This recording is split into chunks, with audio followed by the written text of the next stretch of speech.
Again this year, the Pope celebrated Ash Wednesday on the Aventine Hill in Rome.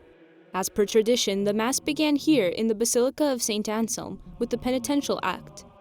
Afterward, Pope Francis walked to the Basilica of St. Sabina nearby. It is a short but meaningful procession, symbolizing the Lenten journey beginning on this day. During his homily, the Pope said human beings are dust, but dust infinitely valuable in the eyes of God. That, he said, is the meaning of Lent. Perché la Quaresima non è il tempo per riversare sulla gente inutili moralismi, ma per riconoscere che le nostre misere ceneri sono amate da Dio.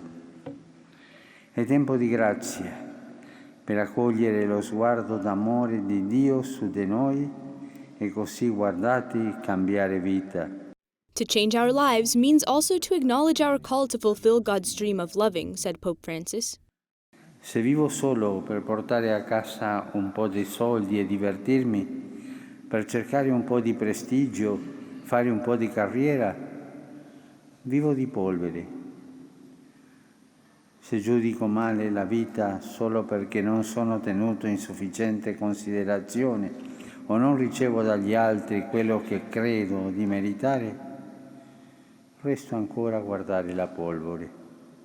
That's why the Pope explained there are two paths from which to choose. One goes from dust to life and requires contemplating Christ. The other path leads from life to dust, when we reduce life to the ashes of selfishness and death. C'è tanta polvere che sporca l'amore e abbruttisce la vita. Anche nella Chiesa, la casa di Dio, abbiamo lasciato depositare tanta polvere, la polvere della mondanità.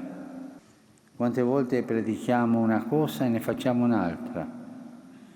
Quante volte ci mostriamo buoni fuori e coviamo rancori dentro?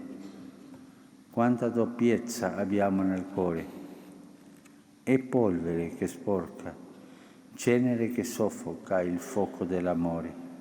After the homily came the imposition of the ashes. The Pope was the first to receive them from Cardinal Joseph Bromko, who has the Basilica as his titular church.